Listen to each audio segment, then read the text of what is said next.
Fire బ్రాండ్గా పిలుచుకునే Anitha madam గారిని మాట్లాడాల్సిందిగా కోరుకుంటున్నాం.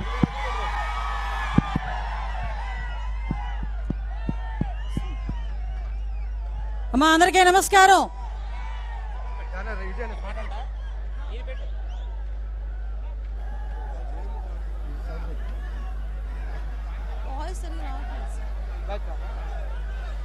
అమ్మా అందరికీ నమస్కారం.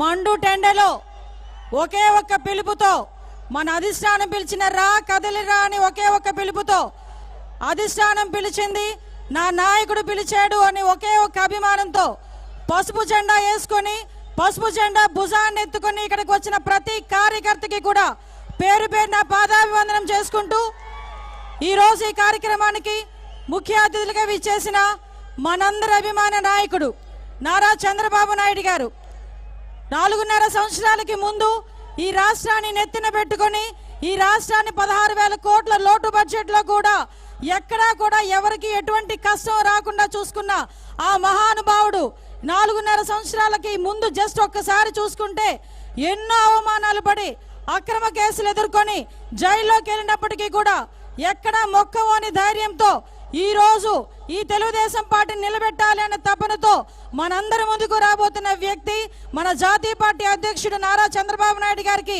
మీ అందరి తరపున ప్రత్యేకంగా ధన్యవాదాలు, నమస్కారాలు తెలియజేసుకుంటూ ఈ రోజు ఈ కార్యక్రమానికి ముఖ్య అతిథులుగా విచ్చేసిన పెద్దలు గౌరవనీయులు అయ్యన్న పాత్రి గారికి, బండా దక్షిణామూర్తి గారికి, పప్పల చలపతిరావు గారికి, దాడి రుద్రరావు గారికి, అదేవిధంగా అధ్యక్షులు నాగ జగదీష్ గారికి, పంచకల రమేష్ బాబు గారికి, అదేవిధంగా వేదికను అలంకరించిన తెలుగుదేశం పార్టీ మహామహులకి, అదేవిధంగా జనసేన పార్టీ నాయకులందరికీ కూడా పేరు పేరున ధన్యవాదాలు, నమస్కారాలు తెలియజేసుకుంటూ ఈరోజు రా కదలి రా ఈ ఒక్క కార్యక్రమం చూస్తూ ఉంటే అలనాడు ఎప్పుడు ఎన్టీ రామారావు గారు పార్టీ పెట్టేటప్పుడు పిలిచిన ఒక పిలుపు ఆ రోజు ప్రపంచం సృష్టించింది.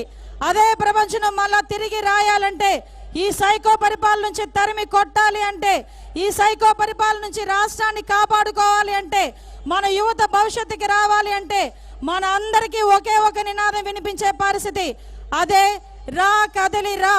ఈరోజు ఈ కార్యక్రమానికి ఇక్కడికి మనందరం కూడా విచ్చేస్తున్నాం. ఈరోజు ఒక విషయం మీ అందరికీ చెప్పాలి.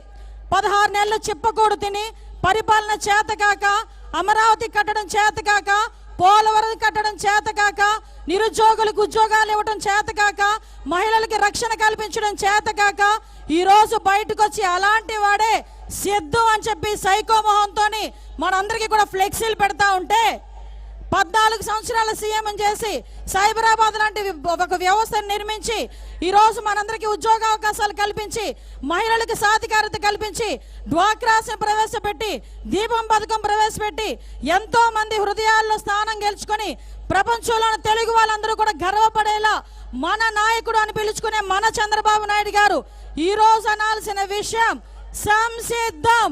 దాని అందరికీ మనందరం చెప్పాల్సిన విషయం సై అని మనందరం కూడా చెప్పాల్సిన బాధ్యత కూడా మనందరికీ ఉంది. ఈరోజు వాడు సిద్ధం అంటే మన సంసిద్ధం అనాలి, వాడు సిద్ధం అంటే మన సై అనాలి.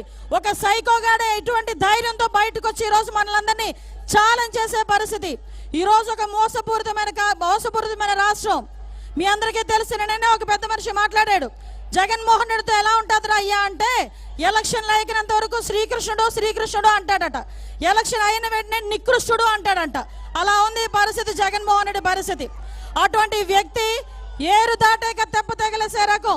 ఎలక్షన్ల ముందు వరకు మీకు అది చేస్తాను, అమ్మఒడి ఇస్తాను, ఆసరా ఇస్తాను, చేయూత ఇస్తానని చెప్పిన పెద్ద మనిషి ఈరోజు అమ్మఒడి ఒక మోసం, చేయూత ఒక మోసం, సిపిఎస్ రద్దు ఒక మోసం, మద్యపాన నిషేధం ఒక మోసం, దిశ చట్టం ఒక మోసం, ఆసరా ఒక మోసం, ఆఖరికి జాబ్ క్యాలెండర్ కూడా ఒక మోసం, ఈ రోజు డిఎస్సి నోటిఫికేషన్ మరొక మోసం.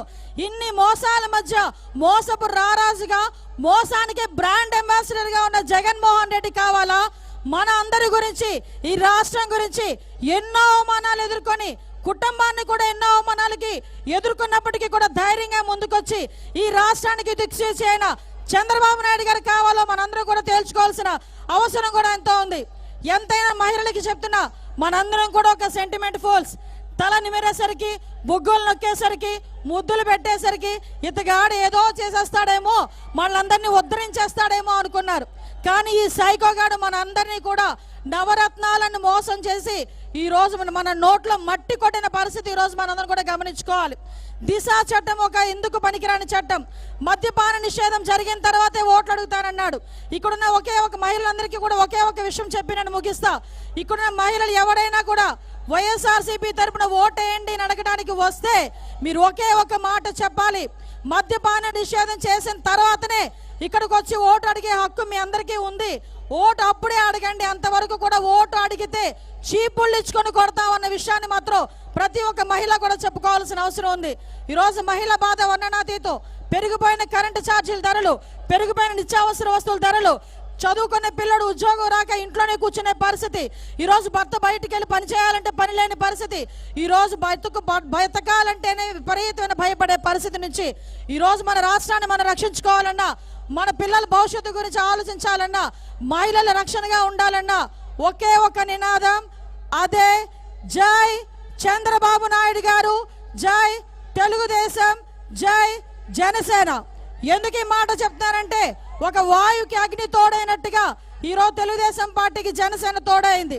ఈరోజు జనసేన నాయకత్వం, టీడీపీ నాయకత్వాన్ని చూసి అక్కడ కూర్చున్న జగన్మోహన్ రెడ్డికి ఏమీ పాలు పోవట్లే. ఏదో అంటారు కదా, గోరు చుట్టు మీద రోకలు పోడున్నట్టు చంద్రబాబు నాయుడు గారు, పవన్ కళ్యాణ్ గారు, లోకేష్ బాబు గారు ఒకవైపు నుంచి వాయిస్తా ఉంటే ఇంకొక వైపు నుంచి వాయించడానికి వచ్చింది ఎవరావిడా? షర్మిల. ఎవరమ్మా ఆవిడ? షర్మిల. జగనన్న వదిలిన బాణాన్ని అని చెప్పి ఆ రోజు ఇదే జగన్మోహన్ రెడ్డి సీఎం కావాలని రాజకీయ భవిష్యత్తు గురించి సుమారుగా 3200 కిలోమీటర్లు పాదయాత్ర చేసిన అతని చెల్లి ఈరోజు బయటకు వచ్చి ఎండగడుతుంది. ఈరోజు మనందరం కూడా ఒకటే తెలియజేసుకోవాలి. ఈరోజు నీకు నాకు సమాధానం చెప్పినా చెప్పకపోయినా జగన్మోహన్ రెడ్డి షర్మిలకి మాత్రం ఎట్టి పరిస్థితుల్లోనే సమాధానం చెప్పాల్సిన అవసరం ఉంది. మళ్ళా ఇంకొక విషయం, ఈ రోజు ఆవిడ గురించి కూడా కారు కోతలకు వస్తున్న వైఎస్ఆర్సీపీ ఈడియట్స్ కి చెప్పాలి. అరే వైఎస్ఆర్సీపీ ఈడియట్స్, మీరందరికీ గుర్తు పెట్టుకోండి, షర్మిల గారు కాలు కడిగా నీళ్లు నెత్తిన చల్లుకుంటేనే కానీ మీకు ప్రాప్తం ఉండదు. అటువంటి పరిస్థితిలోనే మీరు కూడా ఈ రోజు మమ్మల్ని అందరినీ కూడా ఎదిరించే పరిస్థితి. ఒకటే ఒకటి చెప్తున్నా, ఇంత మండు టెండలో కూడా అభిమానంగా వచ్చిన మీరందరికీ కూడా మరొకసారి ధన్యవాదాలు తెలియజేసుకుంటూ, ఈ అవకాశం ఇచ్చిన మీ అందరికీ, అదేవిధంగా వేదికలను ఇచ్చిన పెద్దలందరికీ కూడా మరొకసారి ధన్యవాదాలు తెలియజేసుకుంటూ సెలవు తీసుకుంటున్నా. జై హింద్, జై తెలుగుదేశం, జై జనసేన.